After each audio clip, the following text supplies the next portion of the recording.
Hello students, welcome back to MS classes और मैं हूं डॉक्टर मोहिनी वालिया और अभी आप देख रहे हैं यूजीसी नेट 2026 की फाउंडेशन मैराथन सीरीज। स्टूडेंट्स, आज हम स्टार्ट करने वाले हैं आपकी पेपर 1 की यूनिट 3 दैट इज कॉम्प्रीहेंशन।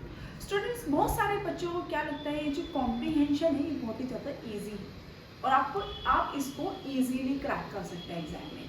बिना प्रिपरेशन के जाएंगे और वहाँ पे सिर्फ कॉम्प्रीहेंशन को पढ़ेंगे और सीधा आंसर कर देंगे, क्योंकि कॉम्प्रीहेंशन तो हम बचपन से पढ़ते आ रहे हैं। इंग्लिश ग्रामर में अनसीन पैसेज के नाम से हमारे पास कॉम्प्रीहेंशन आता रहता था, तो हम इसको इजीली क्रैक कर सकते हैं। लेकिन स्टूडेंट, बिना प्रिपरेशन के अगर आप यूजीसी नेट में इस सेक्शन को सॉल्व करने के लिए जाते हैं तो आप ज़्यादा से ज़्यादा स्कोर नहीं कर पाएंगे। क्यों? उसका कारण क्या है? उसका कारण यह है कई बार यूजीसी नेट ऐसे ट्रिकी और इन्फ्रेंस बेस्ड क्वेश्चंस आपको दे देता है जो आपको समझ में भी नहीं आते। इस क्लास में मैं आपको समझाने वाली हूँ कि आपको ऐसे इन्फ्रेंस बेस्ड क्वेश्चंस कैसे अटेम्प्ट करना है और साथ साथ मैं आपको यहाँ पर सिर्फ और सिर्फ यही नहीं बताऊंगी कि आपको आंसर कैसे करनी है, बल्कि मैं आपको ये भी सिखाऊंगी कि आपको पैसेज कैसे रीड करना है, इंपॉर्टेंट कीवर्ड्स आपको कैसे आइडेंटिफाई करने हैं, डायरेक्ट और इन्फ्रेंस बेस्ड जो क्वेश्चंस हैं आपके उनमें आपको डिफरेंस कैसे समझना है। तो आज ये सब कुछ हम आपको एक ही क्लास में सिखाने वाले हैं, जिससे कि आपको एग्जाम हॉल में कॉम्प्रीहेंशन को सॉल्व करने में सबसे कम टाइम लगे और सबसे ज़्यादा आप उसको सही तरीके से सॉल्व कर पाए। क्योंकि स्टूडेंट, ये बात तो आप मानेंगे ना कि पेपर 1 जो है वो सबसे ज़्यादा आपका स्कोरिंग सब्जेक्ट है। अगर आप पेपर 1 में ज़्यादा से ज़्यादा स्कोर कर लेते हैं तो पेपर 2 में आपके ऊपर इतना ज़्यादा प्रेशर नहीं रहता है। तो स्टूडेंट्स, आज हम प्रीवियस ईयर के ऊपर जो बेस्ड आपके यूजीसी नेट के क्वेश्चंस हैं, कॉम्प्रीहेंशन के जो क्वेश्चंस हैं, उनको आज हम कंप्लीट एक्सप्लेनेशन के साथ समझने वाले हैं। हर क्वेश्चन को हम लॉजिक, पैसेज के एक्सप्लेनेशन के और साथ साथ एलिमिनेशन टेक्निक हमें वहाँ पे कैसे लगानी है उसको भी आज हम डिस्कस करने वाले हैं, जिससे कि एग्जाम में आपको बिल्कुल भी कंफ्यूजन ना रहे। तो अगर आप यूजीसी नेट 2026 को क्रैक करना चाहते हैं तो जल्दी से नोटबुक और पेन लेकर रेडी हो जाइए और शुरू करते हैं आज का हमारा ये सेशन, क्योंकि आज की क्लास आपके कॉम्प्रीहेंशन सेक्शन को स्ट्रॉन्ग बनाने के लिए आई है। तो चलिए let's start today's session without wasting our time. तो स्टूडेंट्स, सबसे पहले आपको करना क्या है? सबसे पहले पैसेज को स्टार्ट करने से पहले आपको पैसेज को बहुत ध्यान से पढ़ना है और उसके बाद क्वेश्चन नंबर 1 हम स्टार्ट करेंगे, ठीक है? स्टूडेंट, बच्चे क्या करते हैं, सबसे पहले क्वेश्चन मतलब पैसेज सामने आता है और उसके बाद सीधा स्टार्ट करना शुरू कर देते हैं। आपको सबसे पहले क्या करना है? आपको सबसे पहले अपने क्वेश्चन को रीड करना है एक नज़र में, एट अ ग्लांस, ठीक है? मतलब फोकस के साथ नहीं पढ़ना है, सिर्फ और सिर्फ एक एट अ ग्लांस यानी कि एक झलक उस पर डालनी है। तो आपका फर्स्ट क्वेश्चन क्या कहता है students? Coral reefs are important because coral reefs जो हैं वो इम्पॉर्टेंट होती हैं किस वजह से? अब हम स्टार्ट करते हैं यहाँ पे अपना पैसेज रीड करना। आगे है कोरल रीफ जो है वो आपके इम्पॉर्टेंट बायोलॉजिकल डाइवर्स इकोसिस्टम होते हैं ओशियन के। As divers know thousand of beautiful fishes, यानी कि यहाँ पर बहुत सारी थाउजेंड्स ऑफ ब्यूटीफुल फिशेस हैं, मॉलिक्यूल्स हैं, and urchins are among the amazing marine life that live among coral reefs. यहाँ पे क्या बोला गया है? ये आपको कुछ एनिमल्स के बारे में बताया गया है जो आपकी कोरल रीफ के आसपास रहते हैं, ठीक है? In fact the coral themselves are also marine animal. Almost 1,000 coral species currently exist in fantastic shapes. यहाँ पे देखिए, यहाँ पे आपको बताया गया है कि जो आपके कोरल रीफ्स हैं, जो आपके कोरल हैं, उनकी कुछ शेप्स बताई गई है इन अ फैंटास्टिक शेप्स। कौन कौन से शेप्स हैं वो? Mushroom, moose, antlers, cabbage, table tops, wire strands and fluid players, ठीक है? ये सब क्या बताए गए हैं आपको? ये सब आपको कोरल फ्रीज के जो आपके कोरल रीफ्स हैं उन सब के आपको यहाँ पर शेप्स बताई गई है कि कोरल रीफ्स जो हैं वो किन किन शेप्स में आपको ओशन में प्रोवाइड हो जाती हैं। With the majority of human kind living in coastal region, यहाँ पर क्या बताया गया है कि जो कोस्टल रीजन में आपके बहुत सारे लोग रहते हैं, many people depend on living coral reefs for food and protection from storm and eruption. वहाँ पर बोला गया है कि जो आपके बहुत सारे लोग हैं वो अपना कोरल रीफ के ऊपर डिपेंड हैं फूड के लिए, जो तूफान आंधी वगैरह सब कुछ आता रहता है उनसे बचाव करने के लिए, as well as the additional benefit of medical research. साथ साथ मेडिकल रिसर्च में जो आपके एडिशनल बेनिफिट्स वो आपको देता है वो तो अलग ही है। टूरिज्म के लिए भी आपके हेल्पफुल होता है और साथ साथ ही नेचुरल ब्यूटी भी आपकी एनहांस करता है। Coral reefs contribute about 25% of the total fish catch in developing countries, providing food for 1 billion people in Asia alone। यहाँ पे बोला गया है कि जो कोरल रीफ्स हैं वो कंट्रीब्यूट करती हैं 25% टोटल फिशेस का, कहाँ पर, डेवलपिंग कंट्रीज में, जो डेवलप हो रही हैं कंट्री, यानी कि डेवलपिंग कंडीशन में है वो वाली कंट्रीज, किस चीज़ में, providing food 1 billion people in Asia alone, पूरी एशिया में अकेले 1 बिलियन पीपल को वो फूड प्रोवाइड कराती है। ठीक है, अनफॉर्चुनेटली अब यहाँ पे थोड़ी सी दुखद घटना आ रही है हमारे पास। Human activities, unfortunately human activities की वजह से, including those associated with global warming, यानी कि ह्यूमन एक्टिविटी है और साथ साथ ग्लोबल वार्मिंग है, आर थ्रेटनिंग दीज एनिमल्स। ये क्या कर रहे हैं, ये इन एनिमल्स को डरा रहे हैं, थ्रेटनिंग कर रहे हैं। इंक्रीजिंग सी टेम्परेचर को इंक्रीज कर रहे हैं, stress corals and cause damages. क्या कर रहे हैं, वो टेम्परेचर का इंक्रीज होने की वजह से वो कोरल और कोज डैमेजेस आपको प्रोवाइड करा रहे हैं। यहाँ पे हम आपका वाइट कर देते हैं। ठीक है, World Wildlife Fund is working to develop and test conversation strategies to better protect coral reef while also working to stop global warming and the root causes of their destruction।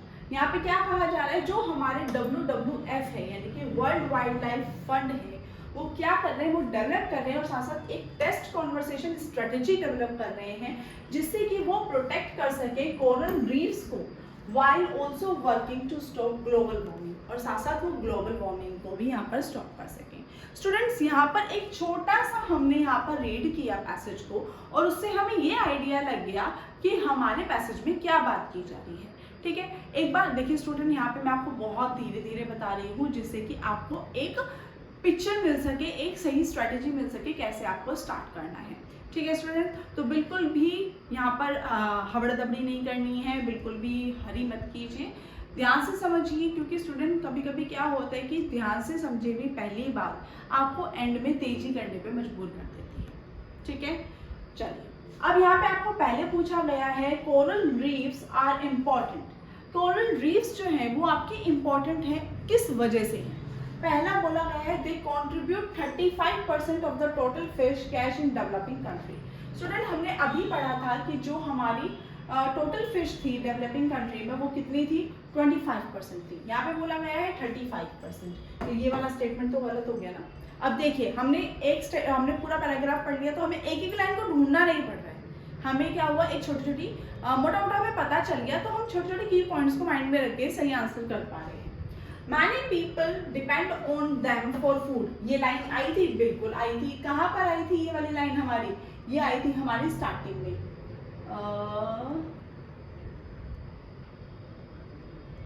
हाँ, ये वाली देखिए, Fishes are among the amazing marine life that live along for किधर था ये, हाँ, many people are living coral reefs for food। ठीक है, many people depends on living coral reefs, यानी कि क्या कर रहे हैं, काफी सारे लोग जो है वो डिपेंड करते हैं कोरल रीफ पर, किस चीज के लिए, फूड के लिए। तो ये वाली स्टेटमेंट तो हमारी यहाँ पर बिल्कुल सही हो गई ना स्टूडेंट्स। ठीक है, पढ़ा था हमने, they provide protection from storm and eruption, पढ़ा था ये वाली लाइन, बिल्कुल पढ़ी थी। कहाँ पर पढ़ी थी, इसको भी एक बार देख लेते हैं हम। ये रहा protection from storms and eruption, तो ये वाला स्टेटमेंट भी आपका यहाँ पर बिल्कुल सही हो गया है। उसके बाद आते हैं they provide food for 1 billion people in Asia. क्या ऐसी कोई लाइन आई थी, बिल्कुल आई थी। कहाँ पर आई थी, providing food for 1 billion people in Asia alone, बिल्कुल, तो ये वाला स्टेटमेंट भी आपका यहाँ पर बिल्कुल सही हो गया है। उसके बाद आता है they are the cause of global warming, they are the cause of global warming. नहीं, ये तो अफेक्टेड थे, ये कॉज नहीं थे, ये कारण नहीं थे ग्लोबल वार्मिंग होने के, बल्कि ये तो ग्लोबल वार्मिंग से अफेक्टेड थे। ठीक है, कहाँ पर है ये वाली लाइन? ये लाइन हमारी यहाँ पर आई थी, unfortunately human activities including those associated with global warming are threatening these animals. वो तो थ्रेटन कर रहे थे इन एनिमल्स को। ठीक है, तो ये वाला स्टेटमेंट तो आपका यहाँ पर गलत हो जाता है। तो स्टूडेंट यहाँ पर आपका बिल्कुल सही स्टेटमेंट कौन सा होता है? B, C and D, that is option A will be the right answer for this particular question. Student ये मत सोचिए कि एक क्वेश्चन को करने में हमें इतना टाइम लग गया, बल्कि आपको यहाँ पर क्या समझना है? आपको ये समझना है कि मैंने एक क्वेश्चन बिल्कुल सही तरीके से किया है। ठीक है, और साथ साथ पहले क्वेश्चन में थोड़ी देर लगी है, लेकिन आने वाले क्वेश्चन का हमारा फाउंडेशन क्रिएट हो गया है। ठीक है, तो एक बार अगर आप पैसेज थोड़ा सा ध्यान से पढ़ लेते हैं तो आपके आने वाले क्वेश्चंस आपके बहुत ज्यादा इजी हो जाते हैं। चलिए देखते हैं हम नेक्स्ट क्वेश्चन हमारा क्या कहता है। Given below are two statements, यहाँ पर आपको दो स्टेटमेंट्स बोली गई हैं, स्टेटमेंट 1 और स्टेटमेंट 2। आपको उनमें से बताना है कि कौन सी आपकी सही है। All coral reefs have only one shape, क्या ऐसा कुछ था? नहीं, हमने तो पढ़ा था कि कोरल रीफ की काफी सारी शेप्स थी। कहाँ पर पढ़ा था हमने? coral reefs themselves are also marine coral species currently existing in fantastic shapes from ranging from mushroom, mousse, athletes, cabbage, tabletop, wide strands, flute players, काफी सारी शेप थी। तो ये वाली स्टेटमेंट तो आपकी यहाँ पर गलत हो जाती है, हो गई ना। चलिए नेक्स्ट स्टेटमेंट देखते हैं। Global warming is threatening the coral reefs, बिल्कुल सही। ये बोला गया है हमें कि जो कोरल रीफ्स, ये global warming is threatening these animals. ठीक है, तो ये वाली स्टेटमेंट आपकी यहाँ पर बिल्कुल सही हो जाती है। तो आपका आंसर क्या हो जाएगा? Statement 1 is wrong but statement 2 is true, that is option D will be the right answer for this particular question. अब स्टूडेंट यहाँ देखिए, फर्स्ट क्वेश्चन को करने में हमें थोड़ी सी दिक्कत हुई, हमें थोड़ा टाइम भी लगा, लेकिन सेकंड क्वेश्चन जल्दी से हो गया ना। क्यों? क्योंकि पैसेज हमारे माइंड में था, पैसेज हम उसको रीड कर चुके हैं और अच्छी तरह से हमने उसको रीड किया है। ठीक है, तो बिल्कुल भी जल्दी नहीं करनी है, क्योंकि स्टूडेंट जल्दबाजी शैतान का काम होता है। ठीक है, तो जल्दबाजी बिल्कुल नहीं करनी है। चलिए नेक्स्ट क्वेश्चन पर चलते हैं। नेक्स्ट क्वेश्चन क्या कहता है आपका? Coral reefs are being threatened because of, किसकी वजह से हमारा जो कोरल रीफ है वो डर रहा है? किससे डर रहा है? पहला है डिक्रीजिंग सी टेम्परेचर, नहीं, सी टेम्परेचर से उनको प्रॉब्लम हो रही है लेकिन वो डर नहीं रहा है, तो ये वाली चीज तो आपकी यहाँ पर गलत है। ह्यूमन एक्टिविटी, बिल्कुल अनफॉर्चुनेटली ह्यूमन एक्टिविटी उसको डरा रही है, तो ह्यूमन एक्टिविटी से बिल्कुल सही हो गया। उसके बाद आता है ग्लोबल वार्मिंग, बिल्कुल ग्लोबल वार्मिंग से भी उसको बहुत ज्यादा डर लग रहा है, क्योंकि ये भी बोला गया है global warming are threatening these animals, तो ग्लोबल वार्मिंग भी यहाँ पर आपका बिल्कुल सही हो जाता है। उसके बाद आता है राइजिंग सी लेवल, नहीं, उनको सी लेवल के राइजिंग होने से कोई फर्क नहीं पड़ रहा है।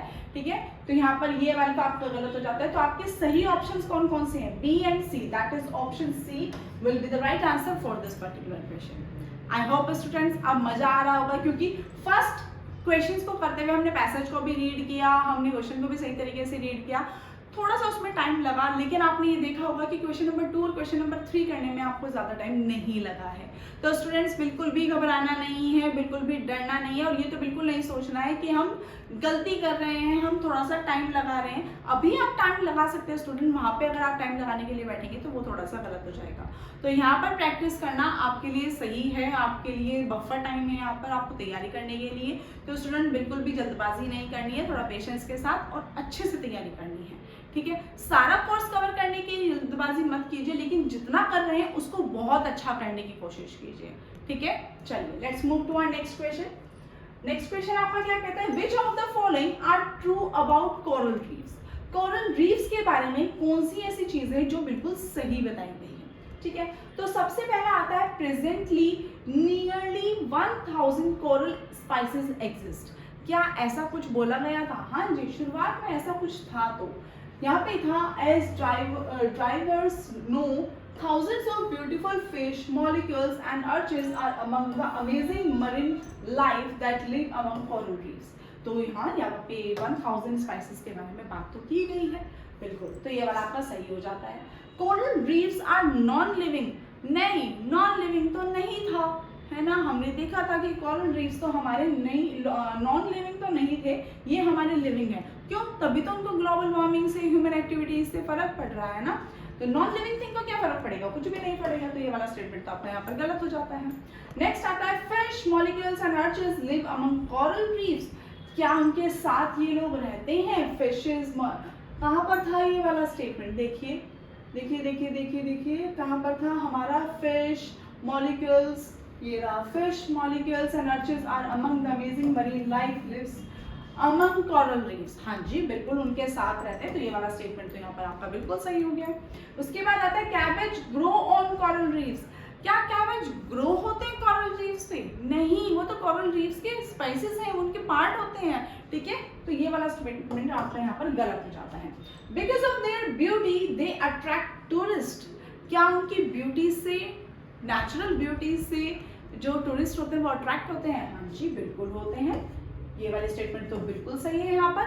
क्यों? क्योंकि उन्होंने बोला भी है कि उनकी नेचुरल ब्यूटी से हमारे जो पर्सन्स हैं, जो हमारे टूरिज्म है, वो अट्रैक्ट करते हैं। टूरिज्म एंड नेचुरल ब्यूटी, है ना। तो ये वाला स्टेटमेंट आ गया है, यानी कि आपका statement A, C and E, that is A, C and E, option D will be the right answer for this particular question.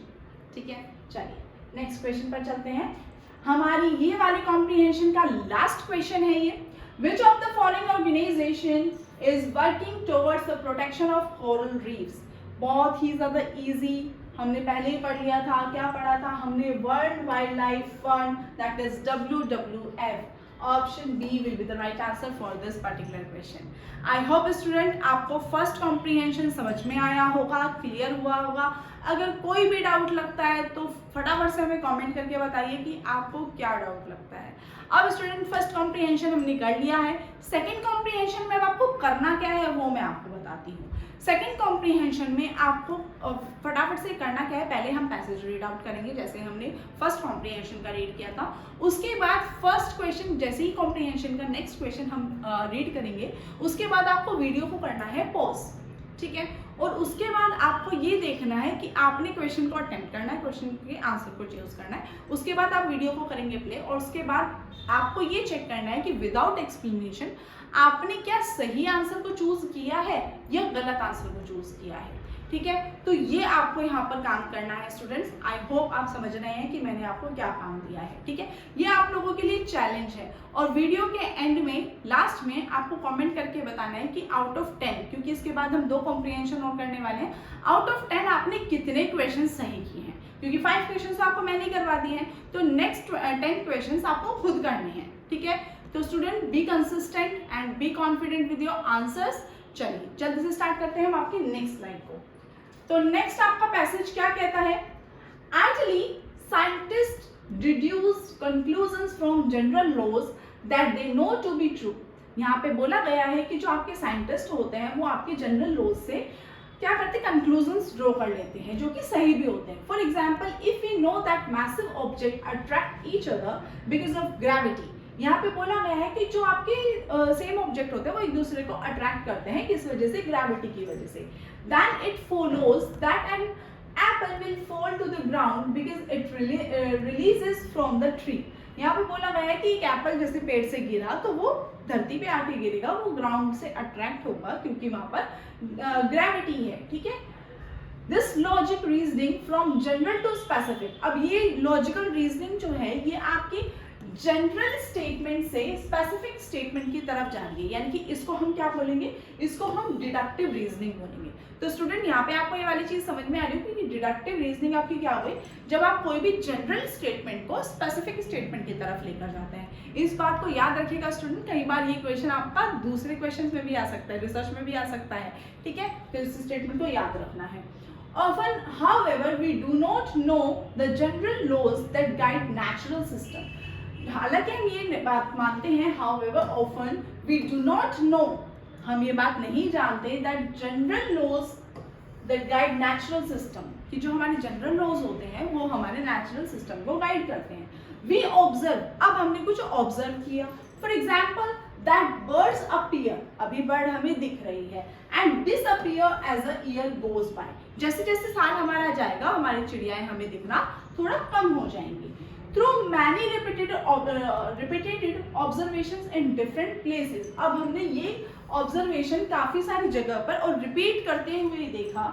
We can infer that the birds move from place to place. हमने इस बात के मतलब जैसे हमने इसको observe किया, अब हम इस निष्कर्ष पे पहुंचे हैं कि ये वाला जो हमारे बर्ड्स हैं वो हमारी मूव करती रहती है प्लेस टू प्लेस, जगह बदलती रहती हैं, ठीक है। We can develop a general rule. अब हमने यहाँ पर क्या किया, एक जनरल रूल जो था उसको डेवलप किया, दैट बर्ड्स माइग्रेट सीजनली, कि बर्ड्स जो है वो एक जगह से दूसरी जगह माइग्रेट होती रहती है, चली जाती है सीजनली, यानी कि सीजन के बेस पर। रीजनिंग फ्रॉम मैनी ऑब्जर्वेशंस, हमने यहाँ पर काफी सारे ऑब्जर्वेशन के बाद हमने अपनी रीजनिंग लगाई to produce a general rule. एक जनरल रूल बनाने के लिए इसी को हम बोलते हैं इंडक्टिव रीजनिंग। क्या बोलते हैं इसको, इंडक्टिव रीजनिंग। यहाँ पर देखिएगा स्टूडेंट, यहाँ पर क्या बोला गया है, जब आप काफी सारी ऑब्जर्वेशन को ध्यान में रखते हुए एक जनरल रूल बनाते हैं तब वो क्या होता है, इंडक्टिव रीजनिंग होता है। और जब हम जनरल रूल से स्पेसिफिक रूल की तरफ जाते हैं तो वो हमारी डिडक्टिव रीजनिंग कहलाती है, ठीक है। स्टेटमेंट आई होप आपको ये वाली चीज समझ में आ गई होगी। Although deductive reasoning is more logical sounder than inductive reasoning, यहाँ पर बोला गया है कि जो आपकी डिडक्टिव रीजनिंग है वो ज्यादा लॉजिकल साउंड करती है इंडक्टिव रीजनिंग से। It only works, ये हमेशा सिर्फ और सिर्फ तभी काम करती है when our general laws are correct, जब हमारे जनरल लॉज सही होते हैं, ठीक है। ये कब होता है, जब हमारी डिडक्टिव रीजनिंग की बात हो रही होती है। We often rely on inductive reasoning, लेकिन हम जनरली किस पर रिलाई करते हैं, इंडक्टिव रीजनिंग के ऊपर रिलाई करते हैं टू अंडरस्टैंड द वर्ल्ड, दुनिया को समझने के लिए, because we have few immutable laws, क्योंकि हमारे पास कुछ इम्यूटेबल लॉज होते हैं। Sometimes it is insight as much reasoning that leads us to an answer, क्योंकि कई बार हमारा ऐसा होता है कि हमारे पास ऐसी रीजनिंग होती है जो हमें आंसर करने के लिए मजबूर कर देती है, आंसर करने में हेल्प करती है। Many people fail to recognize the role that insight, creativity, aesthetics and luck play in research. काफी सारे लोग जो हैं वो ये रिकॉग्नाइज करने में फेल हो जाते हैं कि जो हमारी रिसर्च है वो हमारी इंसाइट, क्रिएटिविटी, एस्थेटिक्स और लक पे बेस्ड होती है, यानी कि इसमें बहुत ज्यादा इंपॉर्टेंट रोल प्ले करता है हमारा research. Some of our most important discoveries were made not because of superior scientist method.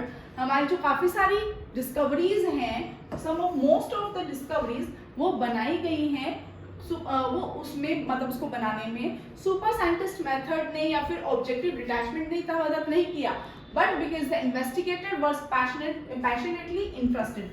लेकिन क्यों वो थियरीज हमारी डेवलप हो पाई है, क्योंकि हमारे जो साइंटिस्ट थे वो पैशनेटली इंटरेस्टेड थे उस थियोरी को बनाने के लिए in their topics and pursued hunches that appears unreasonably to follow scientist. क्यों, क्योंकि उनके पास वो अपने टॉपिक्स में, अपने हंचेस में इतना ज़्यादा इंटरेस्टेड थे कि उन्हें कुछ और नज़र आ ही नहीं रहा था और उन्होंने क्या किए, रूल्स बनाने शुरू कर दिए, प्रिंसिपल्स डेवलप करने शुरू कर दिए, ठीक है। आई होप स्टूडेंट आपको पैसेज समझ में आया होगा।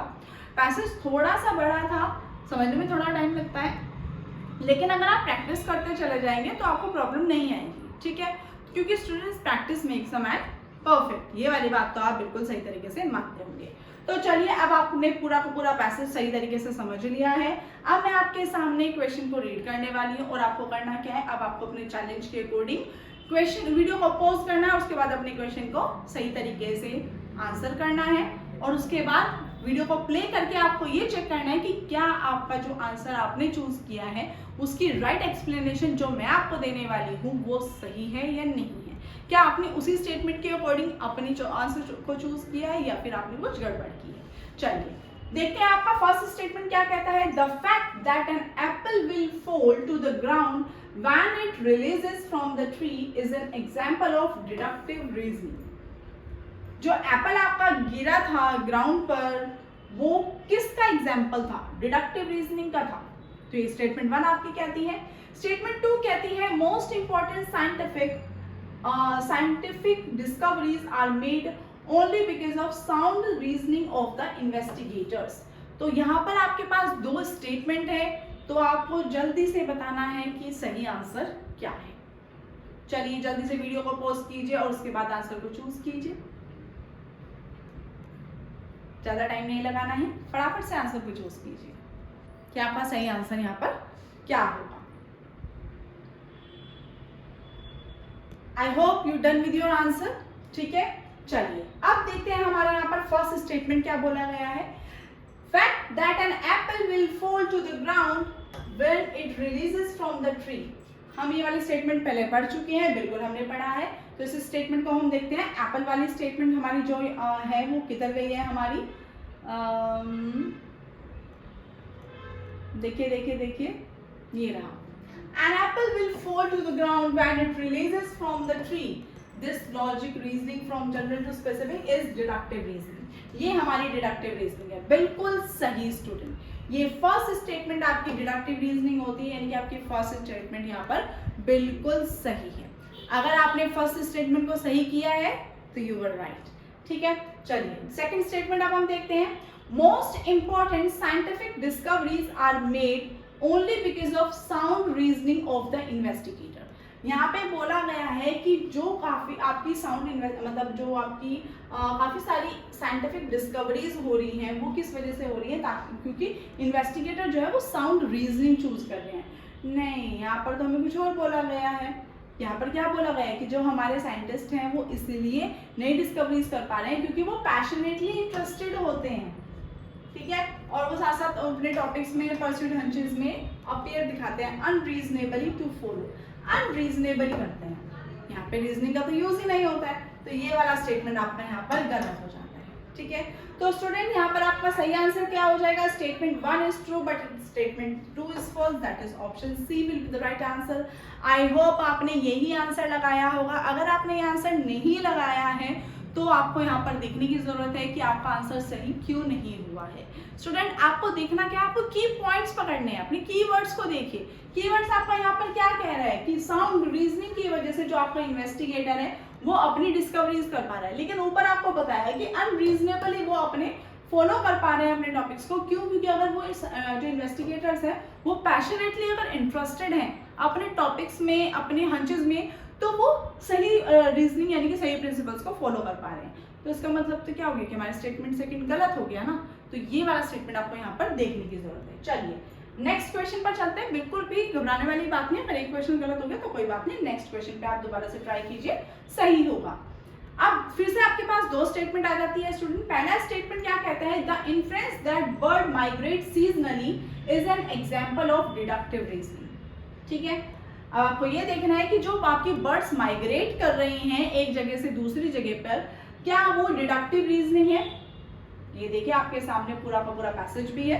ठीक है, सेकंड स्टेटमेंट आपको कहती है deductive reasoning is always correct.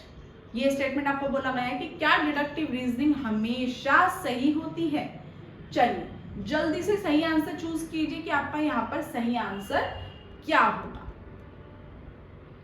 जल्दी से बताइए, कमेंट कीजिए सही आंसर आपका यहाँ पर क्या होगा।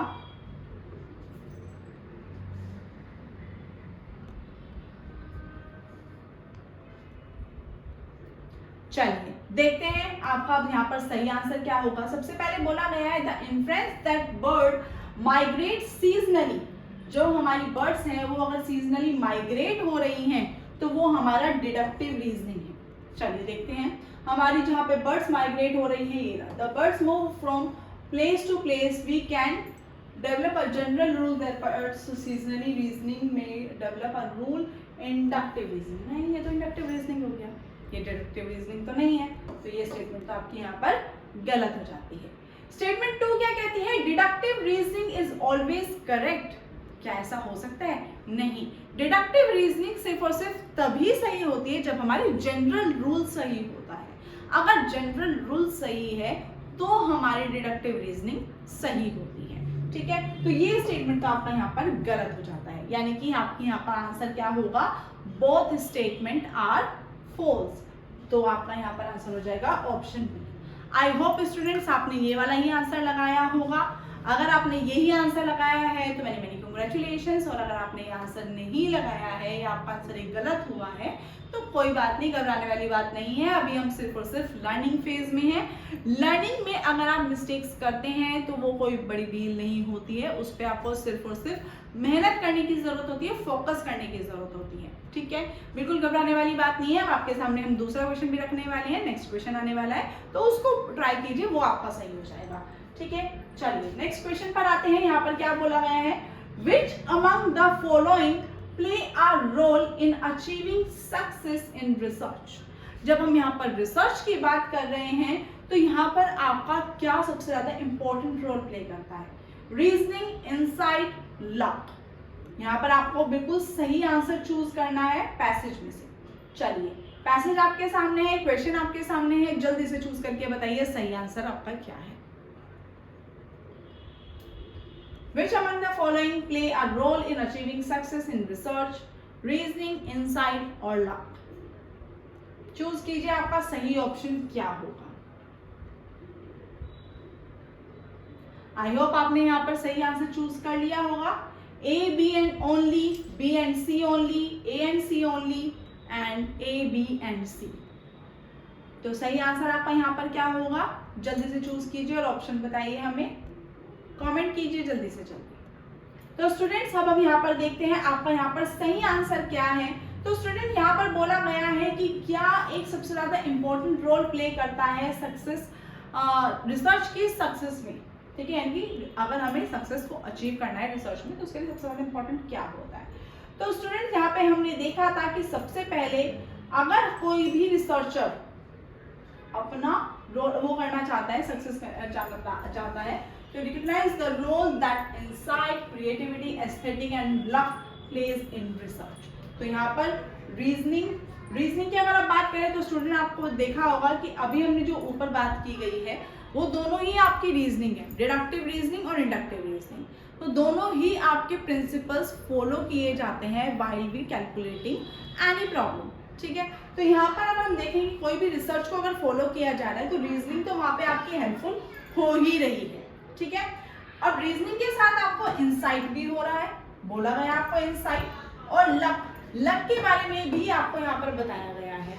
तो यहाँ पर आपका सही आंसर क्या हो जाएगा, all. A, B and C will be the right answer for this particular question। I hope आपने यहाँ पर सही आंसर चूज किया होगा, है ना। चलिए, अब नेक्स्ट क्वेश्चन पर चलते हैं। आपके पास यहाँ पर 9th क्वेश्चन आता है। यहाँ पर क्या बोला गया है, अब आपके पास असर्शन और रीजन आ गए हैं स्टूडेंट्स। यहाँ पे आपको असर्शन दिया गया है और उसके साथ साथ रीजन देना है। तो आपको यहाँ पर देखना क्या है कि आपका असर्शन सही है, रीजन सही है, और ये भी देखना है कि रीजन आपका असर्शन को सही तरह से एक्सप्लेन कर रहा है या नहीं कर रहा है।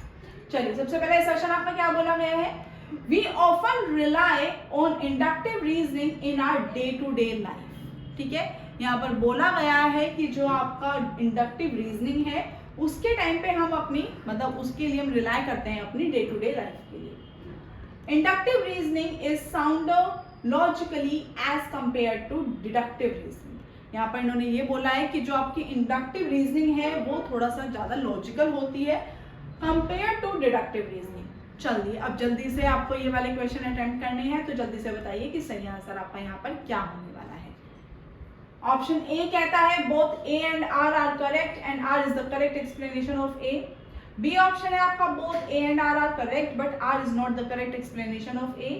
सी कहता है A R correct, A is correct but R is not correct. D है A is not correct but R is correct. तो जल्दी से बताइए यहाँ पर आपका सही आंसर क्या होता है।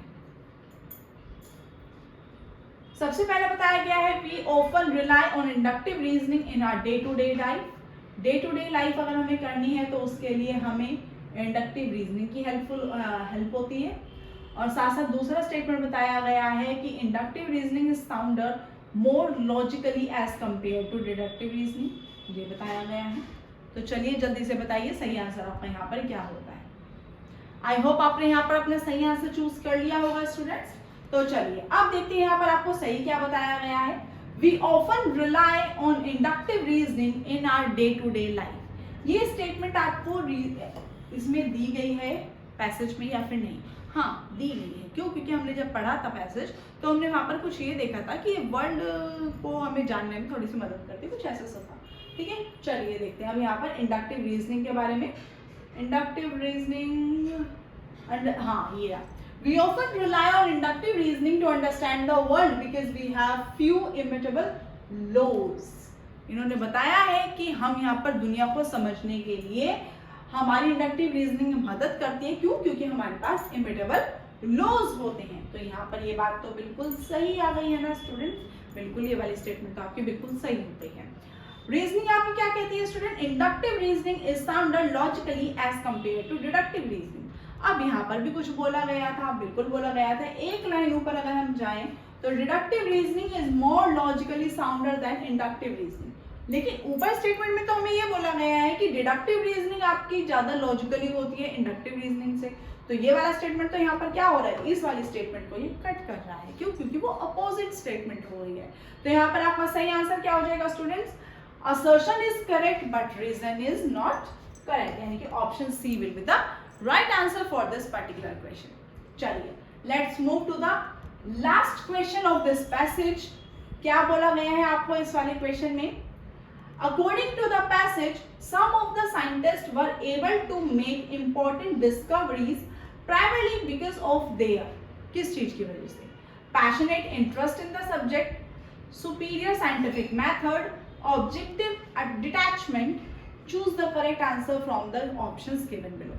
अब यहाँ पे आपको बताना है स्टूडेंट्स कि यहाँ पर पैसेज के अकॉर्डिंग जो आपके कुछ साइंटिस्ट होते हैं वो एबल हो जाते हैं, यानी कि इंपॉर्टेंट डिसीजंस जो डिस्कवर करने होते हैं उनको वो प्राइमरली किसकी वजह से वो कर पाते हैं? पैशनेट इंटरेस्ट सब्जेक्ट में होने की वजह से, या फिर किसी सुपीरियर साइंटिफिक मेथड की वजह से, या फिर ऑब्जेक्टिव डिटैचमेंट की वजह से। ठीक है, तो यहाँ पर आपको यहाँ बिल्कुल सही आंसर बताना है स्टूडेंट कि आपका यहाँ पर ऑप्शन क्या होता है सही में। Only A, B and C only, A and B only, A B and C. तो जल्दी से बताइए यहाँ पर आपका सही आंसर क्या होता है। जल्दी से चूज कीजिए स्टूडेंट्स और फटाफट से हमें कमेंट करके बताइए कि आपका यहाँ पर सही आंसर क्या होता है। चलिए अब देखते हैं यहाँ पर हमारा सही आंसर क्या बोला गया है। Some of the scientists were able to make important discoveries primarily because of their, किसकी वजह से? तो यहाँ पर ये स्टेटमेंट बताया गया है some of our most important discoveries were made not because of superior scientific method and objective detachment। ये तो पहले ही बोल गया कि इसकी वजह से ये नहीं करता है, यानी कि superior scientific method और objective detachment का आपका यहाँ पर कट हो गया है। But because the investigator were passionately interested in their topic। ठीक है, तो ये वाला स्टेटमेंट यहाँ पर आपका सही हो गया है। ठीक है, तो इसका सही आंसर क्या हो जाएगा? Only A is the correct answer. अब स्टूडेंट यहाँ पर आप देख सकते हैं कि सिंपल एक लाइन से आपके पूरा स्टेटमेंट क्लियर हो गया है। तो आपको सिर्फ और सिर्फ करना क्या है स्टूडेंट्स? आपको करना है सिर्फ और सिर्फ अपनी कीवर्ड्स को फाइंड आउट करना है। पूरा पैसेज एक बार आपने रीड कर लिया, आप अपने पैसेज से गो थ्रू हो गए, उसके बाद आपको क्या करना है? सिर्फ और सिर्फ कीवर्ड्स को ढूंढना है कि आपकी ये वाला कीवर्ड था, हाँ मैंने ये वाली चीज कुछ पढ़ी थी, ऐसा कुछ था, अब उसको ढूंढिए कि वो कहाँ पर था।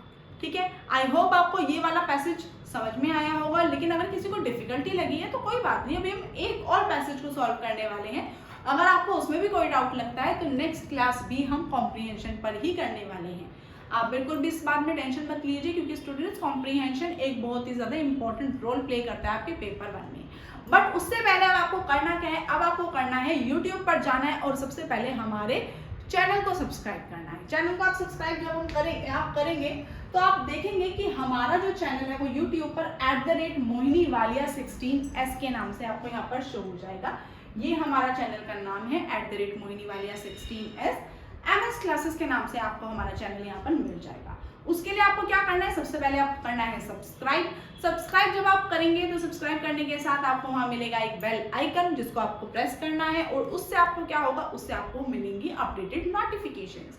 और स्टूडेंट जब आप जाएंगे हमारे चैनल पर तो चैनल पर आपको यहाँ पर काफी सारी वीडियोस नजर आ जाएंगी जो हमारी UGC नेट के ऊपर बेस्ड हैं। पेपर 1 भी हम यहाँ डिस्कस करते हैं और पेपर 2 भी हम यहाँ डिस्कस करते हैं कॉमर्स का। तो स्टूडेंट्स अगर आपको लेटेस्ट वीडियोस देखनी है तो यहाँ पर आपको सारी लेटेस्ट वीडियोस मिल जाएंगी। और अगर आप हमारी प्लेलिस्ट में जाते हैं तो प्लेलिस्ट में भी आपको यहाँ पर काफी सारी वीडियोस मिल जाएंगी हमारी, जो आपको UGC net paper 2 commerce, UGC net paper one common paper के ऊपर, आपके पर्टिकुलर सब्जेक्ट्स के ऊपर भी आपको यहाँ पर हमारी प्लेलिस्ट मिल जाएंगी। अगर आपको ये वाली वीडियोस देखने में इंटरेस्ट लगता है, मज़ा आता है, तो प्लीज़ कमेंट ज़रूर करके बताना है। जो जो वीडियो आप देखते चले जाएं उन सभी वीडियोस को कमेंट ज़रूर कीजिएगा। और स्टूडेंट्स, कंसिस्टेंसी तो आपको बनाकर ही चलनी है। देखिए ये तो बिल्कुल ही मस्ट होती है, ये तो आपको छोड़ना ही नहीं है। स्टूडेंट, हमारी पेपर 1 की अगर हम बात करें तो पेपर 1 में हमने अभी प्रीवियसली क्या स्टडी किया था, हमारे 2 यूनिट हो चुकी है। पेपर 1 आपकी यूनिट 1 आपकी जो थी टीचिंग एप्टीट्यूड की, वो हम स्टडी कर चुके हैं। यूनिट 2 आपकी जो रिसर्च मैथडोलॉजी या फिर रिसर्च एप्टीट्यूड की थी, वो भी हम स्टडी कर चुके हैं। उन दोनों पर हमारी 2 क्लासेस हैं, जिनमें हमने एक क्लास में 25 क्वेश्चन को मिनिमम डिस्कस किया है। तो स्टूडेंट्स, आप अगर उन क्लासेस को देखेंगे तो आपका कॉन्फिडेंस लेवल भी बूस्ट होगा। और साथ साथ हमने यहाँ पर क्या किया, मिसलेनियस मल्टीपल चॉइस क्वेश्चंस को भी डिस्कस किया है, जो आपको यहाँ पर पेपर 1 की क्लास में, कॉमन पेपर 1 में यहाँ पर आपको मिल जाएंगी वो सारी की सारी क्लासेस। यहाँ पर आपको सारी की सारी जो भी आपकी पेपर 1 की रिलेटेड थी, जिसमें हमने आपको यहाँ पर 40 डेज फाउंडेशन मैराथन सीरीज हमने स्टार्ट की थी। यहाँ पर आपको जितने भी पेपर 1 की क्लासेस थी, पेपर 1 के मल्टीपल चॉइस क्वेश्चंस थे, यानी कि मिक्स्ड क्वेश्चंस थे आपकी, वो हमने ये सब यहाँ पर डिस्कस किए हुए हैं। यहाँ पर हमने मिनिमम 20 क्वेश्चंस को डिस्कस किया विद द कंप्लीट एक्सप्लेनेशन। तो आपको वो सारे वीडियोस देखने चाहिए स्टूडेंट आप, क्योंकि वो आपके एग्जाम में बहुत ही ज़्यादा हेल्पफुल प्रूफ होंगे। और साथ साथ स्टूडेंट, हम यहाँ पर अब आपके जो लेटेस्ट पेपर्स हैं, यानी कि जो आपका लास्ट पेपर जो आपका बिल्कुल लेटेस्ट गया है जनवरी 2026 का, वो क्वेश्चन पेपर भी स्टूडेंट हम आपको सोल्व करवा रहे हैं। वो सीरीज आपकी आज शाम से स्टार्ट हो रही है। आज शाम 5 बजे हम आपकी ये वाले सीरीज को अपलोड करने वाले हैं, हमारे चैनल पर ही आपको मिलेगा। यहाँ पर आप देखेंगे कि आपके प्रीवियस ईयर क्वेश्चन, यानी कि जो करंटली आपका प्रीवियस ईयर क्वेश्चन है, उसमें आपके टोटल आप जानते हैं 50 क्वेश्चंस होंगे, जिसमें हम एक क्लास में आपके 20 क्वेश्चन को एक्सप्लेन करेंगे विद द कंप्लीट एक्सप्लेनेशन। तो स्टूडेंट, आई होप आपको वो बहुत ही ज़्यादा हेल्पफुल करने वाली है। अगर आपने अभी तक वो वाली वीडियो नहीं देखी है तो प्लीज़ आज शाम 5 बजे रेडी रहिएगा पेन और नोटबुक के साथ, कि वो वाली क्लास आपको देखनी है, क्योंकि स्टूडेंट वो ट्रस्ट में वो क्लास आपके लिए बहुत ही ज़्यादा हेल्पफुल होने वाली है। क्योंकि स्टूडेंट, वहाँ पर हम आपको सारी शिफ्ट्स के क्वेश्चन पेपर कराएंगे, और लास्ट जो आपका चलता जा रहा है, यानी कि जनवरी 2026 का जो आपका क्वेश्चन पेपर था, वो भी हम आपको यहाँ पर सॉल्व करवाएंगे। जून 2025 का जो क्वेश्चन पेपर था, वो भी हम आपको यहाँ पर सॉल्व करवाएंगे।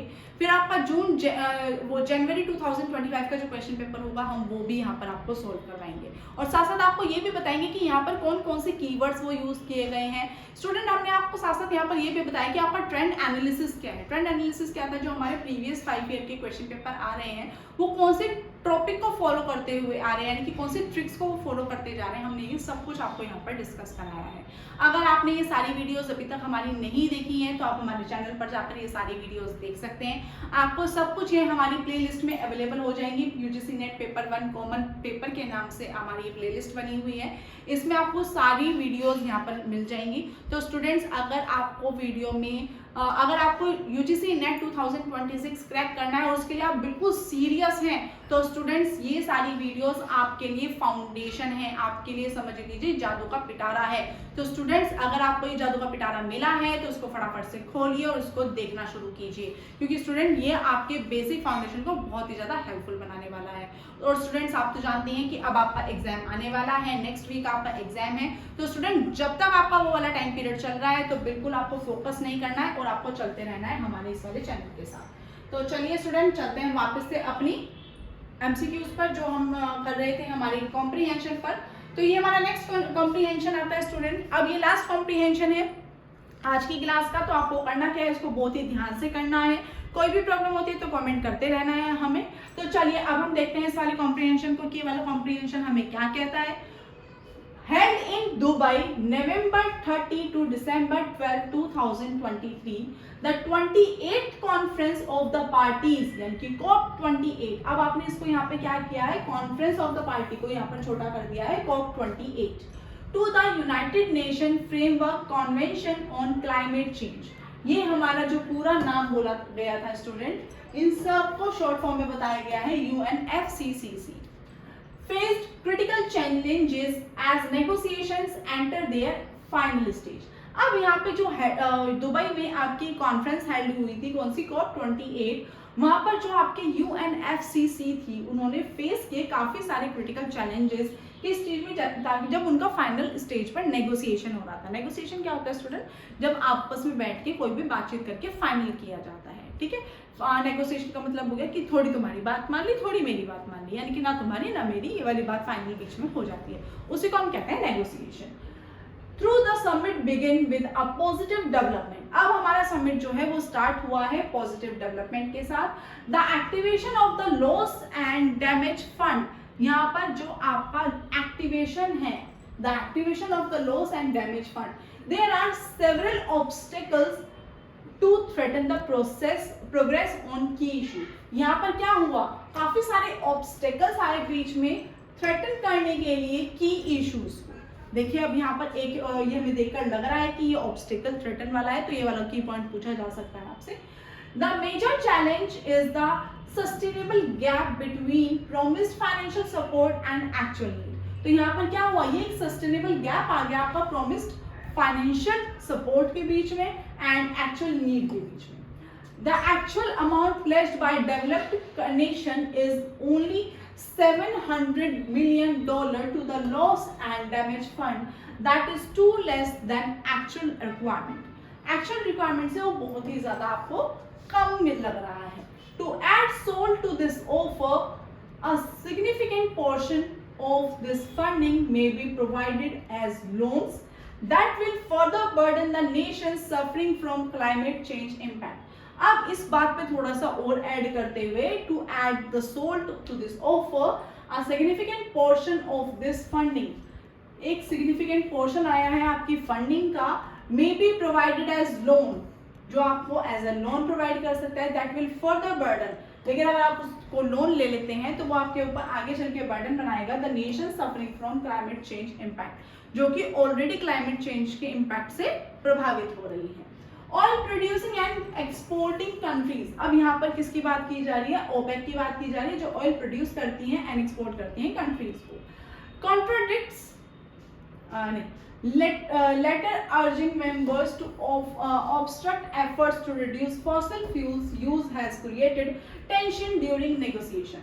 अब यहाँ पे बोला गया है ओपेक ने आपका कुछ एक लेटर इशू किया है, लेटर अर्जिंग मेंबर्स को दिया है to obstruct efforts to reduce fossil fuel, fossil fuel को कम करने के लिए, जिनकी वजह से टेंशन क्रिएट हो रही है नेगोशिएशन के टाइम पे।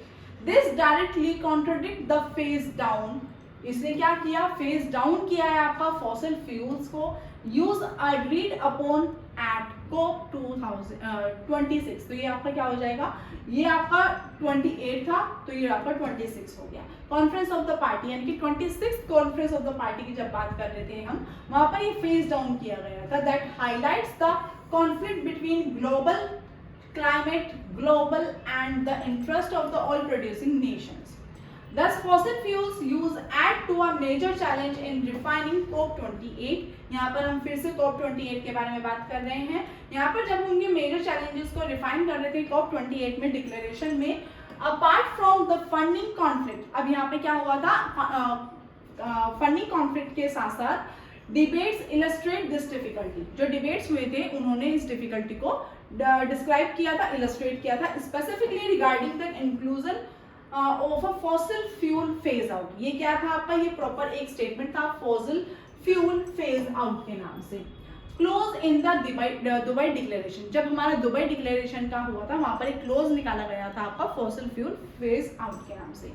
The value declaration is likely to affect the effectiveness of summit. यहाँ पर एक आपके पास एक वैलिड डिक्लेरेशन आपका निकाला गया था, जिससे आपका जो इफेक्टिवनेस था समिट का वो आपका अफेक्ट हुआ था। Only through decisive action and concrete commitments can the summit truly fulfill the desired purpose and contribute meaningfully to tackle the global climate।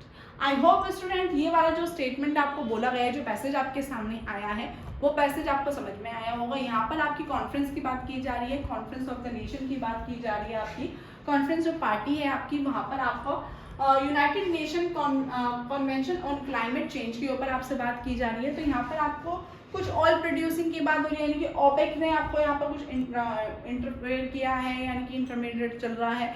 तो आपको करना क्या है स्टूडेंट, आपको इन्हीं के ऊपर बेस्ड अब आपको कुछ मल्टीपल चॉइस क्वेश्चन दिए गए हैं, उनको आपको यहाँ पर चूज करना है। तो सबसे पहला क्वेश्चन क्या है, what is the main challenge highlighted in the passage regarding the funding of COP28। यहाँ पर बात की जा रही है COP28 की, तो उसके अकॉर्डिंग आपका यहाँ पर सबसे ज्यादा बड़ा चैलेंज क्या आया है, ठीक है। हाईलाइट करना है आपको जो सबसे बड़ा चैलेंज इनके बीच में आया है, आपने जब भी क्वेश्चन रीड आउट किया है। तो पैसेज आपके सामने है स्टूडेंट, जल्दी से बताइए आपका यहाँ पर सही आंसर क्या होगा। ऑप्शन 1 कहता है developed nations lack of interest in climate change mitigation. B option है the sustainable gap between promised financial support and actual need. C है the excessive reliance on loan for climate funding. D आता है OPEC interference in climate negotiation. जल्दी से option आपके सामने student, जल्दी से चूज कीजिए आपका सही ऑप्शन यहाँ पर क्या होगा और सही आंसर आपका यहाँ पर क्या आता है। जल्दी से हमें यहाँ पर चूज करके बताइए।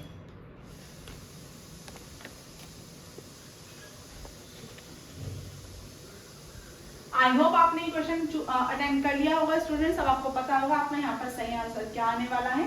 तो देखते हैं अब हमारा यहाँ पर मेन चैलेंज हाईलाइट कौन सा किया गया है इस पैसेज में regarding the funding of COP28। तो स्टूडेंट स्टार्टिंग में ही आपको बताया गया था कि जो आपका मेन चैलेंज था, यानी कि face critical challenges as negotiation under final stage through the summit begin. कहां पर आया था आपका, बोला गया है regarding the funding of COP 2028। देख लेते हैं स्टूडेंट एक बार आपको ये फंडिंग कहां पर आया है आपका।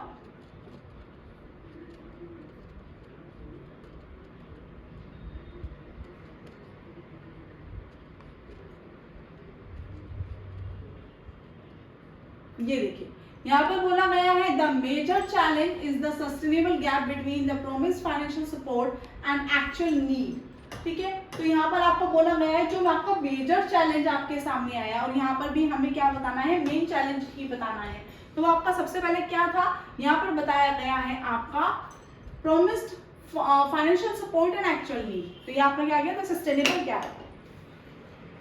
यहाँ पर बताया गया आपका the sustainable gap between promised financial support and actual need. ये आपका यहाँ पर सही ऑप्शन है। आई होप स्टूडेंट आपको ये वाला ऑप्शन सही तरीके से समझ में आया होगा। चलिए अब चलते हैं हमारे नेक्स्ट क्वेश्चन पर। क्वेश्चन नंबर 12 अब आपका क्या कहता है स्टूडेंट, सेम और आपका पैसेज है, सेम पैसेज को फॉलो करते हुए आपको नेक्स्ट क्वेश्चन को यहाँ पर अटेम्प्ट करना है। नेक्स्ट क्वेश्चन आपका क्या कहता है, how does the activation of the loss and damage fund in COP28 relate to the passage context. अब यहाँ पे आपको बताना है कि जो आपका COP28 का लॉस डैमेज फंड था वो आपका कैसे एक्टिवेट हुआ था पैसेज के अकॉर्डिंग। तो आपका ऑप्शन 1 कहता है it signifies the successful resolution of funding issues, it is unrelated to the challenges faced in COP28, it accelerate tensions between nations, it serves as a positive development amidst challenges. चलिए students जल्दी से आप इस question को choose कीजिए और बताइए आपका सही आंसर यहाँ पर क्या होने वाला है। चलिए स्टूडेंट्स जल्दी से देखिए यहाँ पर सही आंसर आपका क्या होने वाला है।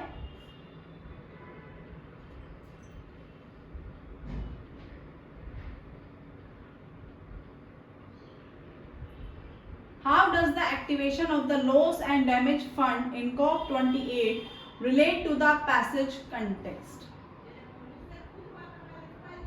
एक्टिवेशन है यहाँ पर लॉस एंड डैमेज फंड का इन COP28।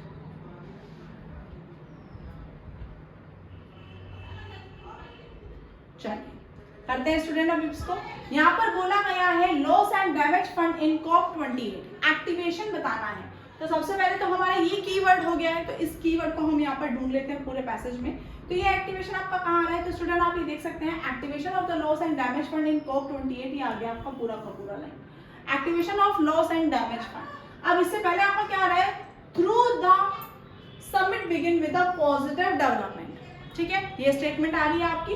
तो यहाँ पर क्या आ जाएगा आपका फर्स्ट रेजोल्यूशन, नहीं है वाली बात तो नहीं हो रही है। It is unrelated to the challenges faced in COP28, नहीं ऐसा भी कुछ बात नहीं हो रही है।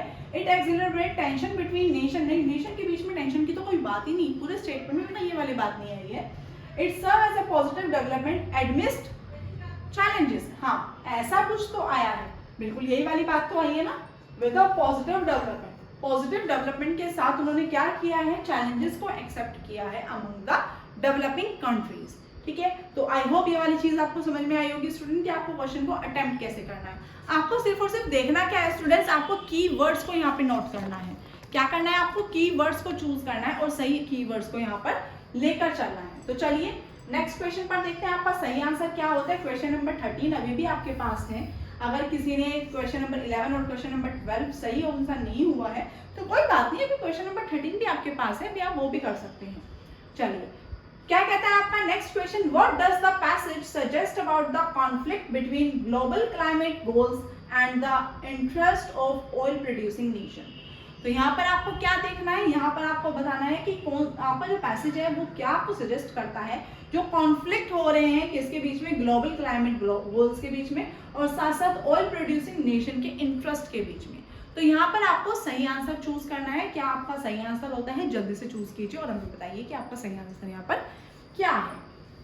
फर्स्ट ऑप्शन है, it has been accelerated by OPEC interface. It can be easily resolved through diplomatic negotiations. It is a minor concern compared to other challenges. It is not a significant issue in COP28 discussion. चलिए जल्दी से इसका सही answer बताइए student, सही answer आपका यहाँ पर क्या होगा।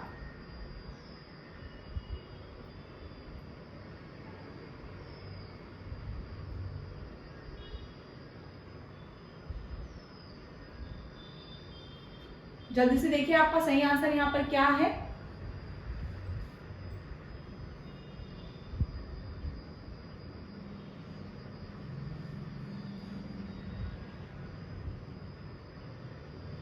चलिए देखते हैं यहाँ पर आपका सही आंसर क्या है। What does the passage suggest about, passage आपको क्या बता रहा है, जो आपके कॉन्फ्लिक्ट हुए हैं between global climate goals and interest of oil producing Nations.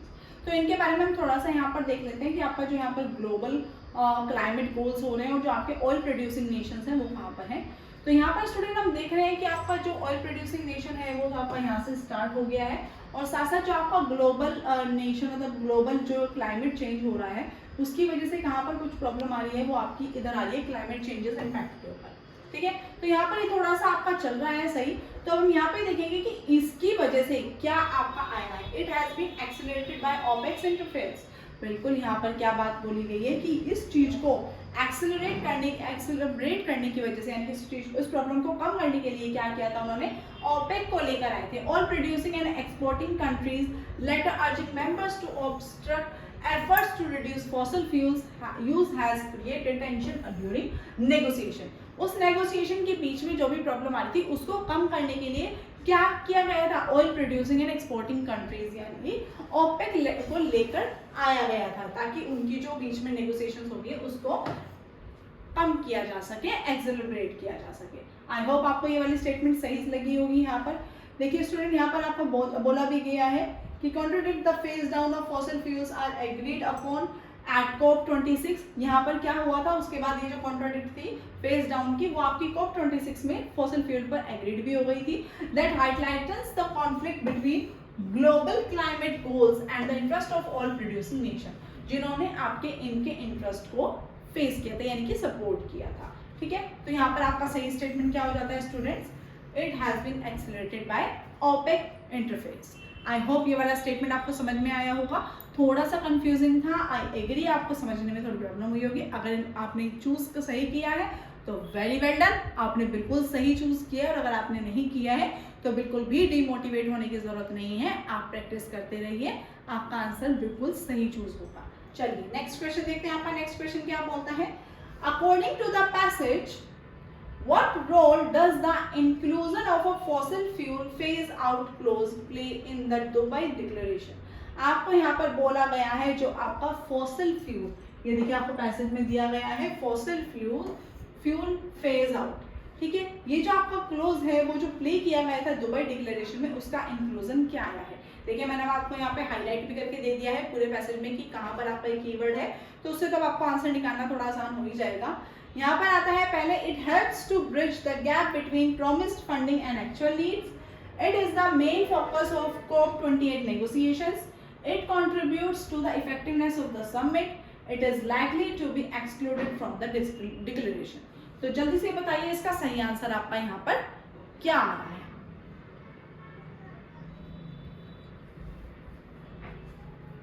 जल्दी से स्टूडेंट्स, आपका ये ऑप्शन दिया गया है, 4 ऑप्शन आपके पास है, उनमें से आपका सही आंसर क्या है आपको जल्दी से चूज करके बताना है। आपका सही आंसर यहाँ पर क्या होने वाला है।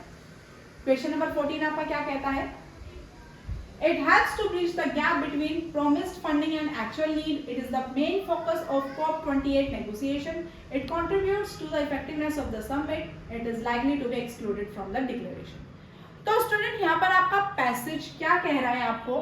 पैसेज बता रहा है कि जो फॉसल फ्यूल है वो कम करने के लिए यानी कि फेज आउट करने के को लेकर कंट्रीज के बीच में जो डिसएग्रीमेंट है उस पर यह बात की जा रही है। ठीक है, तो स्टूडेंट यहाँ पर आप देख सकते हैं कि यहाँ पर आपका ये वाला clause in the Dubai declaration आ रहा है। तो उसके बाद से आपकी यहाँ पे लाइन स्टार्ट होती है, the value declaration is likely to affect the effectiveness of summit. यहाँ पर क्या बात की जा रही है? जो आपका इफेक्टिवनेस है समिट का वो यहाँ पर बात की जा रही है। Only through decision actions and concrete commitments can the summit truly fulfill the desired purpose and contribute meaningfully to tackle the global climate। ठीक है, यहाँ पर आपको बोला गया है it helps to bridge the gap between promised funding, नहीं है वाली तो बात है ही नहीं। it is the main focus of COP28 negotiations, नहीं है वाली बात भी नहीं है। it contributes to the effectiveness of the summit, नहीं है वाली बात भी नहीं है। it is likely to be excluded from the declaration, हाँ यही वाली बात उन्होंने बोली है कि it has to be declarated, यानी कि उसको डिक्लेरेशन को एक्सक्लूड कर दिया जाए।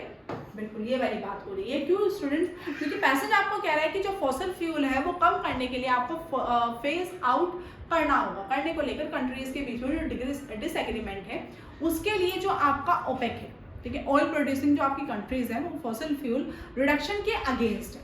ठीक है, इसी वजह से जो दुबई डिक्लेरेशन में fossil fuel phase out close को इंक्लूड करना है वो मुश्किल हो रहा है। अगर स्टूडेंट मुश्किल हो रहा है तो उसका मतलब क्या है? यहाँ पर हम बोला जाएगा अगर कोई भी चीज़ ऐसी हो जिसको मुश्किल दिखाया गया है यानी कि इंक्लूड करना आपको इतनी ज़्यादा डिफिकल्ट बताई गई है तो उसको हम यहाँ पर क्या कह देते हैं? इसको हम यहाँ पर एक्सक्लूड करने के लिए कह देते हैं।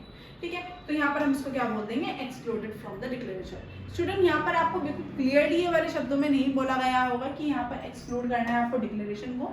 बस आपको यहाँ पर क्या करना है? आपको समझना है कि आपका स्टेटमेंट आपको क्या कह रहा है। ठीक है, तो स्टेटमेंट आपको यहाँ पे क्या कह रहा है कि आपको यहाँ पर एक्सक्लूड कर देना चाहिए इस डिक्लेरेशन को। ठीक है, आई होप ये वाली चीज आपको समझ में आई होगी। चलिए चलते हैं हमारे आज के लास्ट क्वेश्चन पर, जो आपका इस पैसेज का भी लास्ट क्वेश्चन है और साथ साथ आज हमारी क्लास का भी लास्ट क्वेश्चन है। तो स्टूडेंट्स बिल्कुल कंप्लीट फोकस के साथ, एक्साइटमेंट के साथ करते हैं हमारा last question. In the context of the passage what is emphasized as the key to fulfilling the purpose of COP28। अब यहाँ पे आपको क्या करना है? आपको COP28 के मेन पर्पस को बताना है जिसको फुलफिल करने के लिए सारा का सारा पैसेज उस पर फोकस करना है। फर्स्ट आता है developing concrete commitments, increase the funding pledged by developed nations, resolving conflict between nations, reducing reliance on fossil fuels. जल्दी से चूज कीजिए और जल्दी से बताइए हमें इसका सही आंसर क्या होने वाला है। स्टूडेंट बिल्कुल फोकस करके चलना है, बिल्कुल भी डिस्ट्रैक्शन नहीं आनी चाहिए, बिल्कुल सही तरीके से आपको यहाँ पर आंसर बताना है क्योंकि आज का हमारा लास्ट क्वेश्चन भी होने वाला है। तो बहुत एक्साइटमेंट के साथ आपको ये करना है और बिल्कुल भी गलती नहीं करनी है और पूरा का पूरा कोशिश करनी है कि आज का ये वाला क्वेश्चन तो आपको सही ही हो। बताइए जल्दी से आपका यहाँ पर क्या सही आंसर होगा? What is emphasized as the key to fulfilling the purpose of COP28।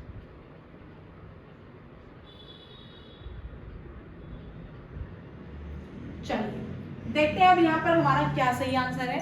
अब यहाँ पर हम देख सकते हैं कि हमारा लास्ट स्टेटमेंट ही क्या कह रहा है।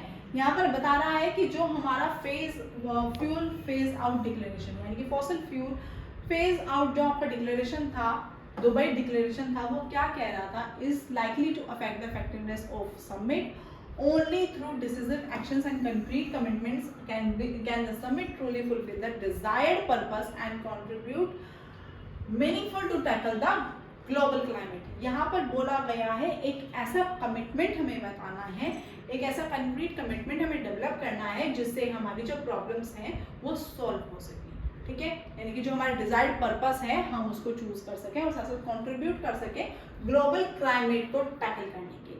ठीक है। तो स्टूडेंट यहाँ पे सबसे पहले क्या बात हो रही है, डेवलपिंग कंप्लीट कमिटमेंट्स, बिल्कुल यहाँ पर ये वाली बात हो रही है। Increase the funding placed bye developed nation, नहीं ऐसी कोई बात नहीं हो रही है, यहाँ पे फंडिंग की कोई बात नहीं हो रही है। रिजॉल्विंग कॉन्फ्लिक्ट्स बिटवीन नेशंस, यहाँ पे रिजॉल्व की भी कोई बात नहीं हो रही है, बल्कि वो क्या कह रहे हैं, आपको यहाँ पर ऐसा कुछ करना है जिससे हम अपनी डिजायर्ड पर्पस को अचीव फुलफिल कर सके और साथ साथ कंट्रीब्यूट कर सके ग्लोबल क्लाइमेट की तरफ। तो यहाँ पर कुछ भी ऐसा कॉन्फ्लिक्ट की बात नहीं हो रही है, तो कॉन्फ्लिक्ट तो यहाँ पे नहीं आ रहा है। Reducing reliance on fossil fuels, ऐसा भी कुछ नहीं बोला गया है कि हम फॉसिल फ्यूल के ऊपर जो निर्भर है उसको थोड़ा कम करना है, ऐसे भी कोई बात नहीं हो रही है। तो यहाँ पर आपको बोला क्या गया है कि आपको एक कंक्रीट कमिटमेंट पास करनी है, डेवलप करना है। तो आई होप स्टूडेंट हमारे जो आज के 15 क्वेश्चंस थे, या हमारे तो जो 3 पैसेजेस हमने आज किए हैं वो आपको समझ में आए होंगे। और लास्ट जो 2 पैसेजेस आपने सॉल्व किए हैं, आपको करना क्या है, हमें कमेंट करके बताना है कि आउट ऑफ 10 आपने कितने कॉम्प्रिहेंशन को सही किया है, कितने क्वेश्चन को आपने सही अटेम्प्ट किया है। स्टूडेंट्स, अगर आपको हमारी आज की क्लास अच्छी लगी है, समझ में आई है, तो आप प्लीज़ कमेंट करके हमें ज़रूर बताइएगा। और साथ साथ हमारी आने वाली नेक्स्ट क्लास जो भी आपकी कॉम्प्रिहेंशन पर ही होने वाली है, उस क्लास को भी आप बिल्कुल भी मिस मत कीजिए, क्योंकि वो भी आपके एग्जाम में आपका कॉन्फिडेंस बूस्ट करने में बहुत ही ज़्यादा हेल्पफुल होने वाली है। तो स्टूडेंट्स, अगर आपको हमारी क्लास अच्छी लग रही है तो अपने साथ जो तैयारी कर रहे हैं यूजीसी नेट की, उनके साथ ये वीडियोस को शेयर कीजिए, और लाइक और कमेंट तो आपको प्लीज़ करना ही है। Till then, thank you so much.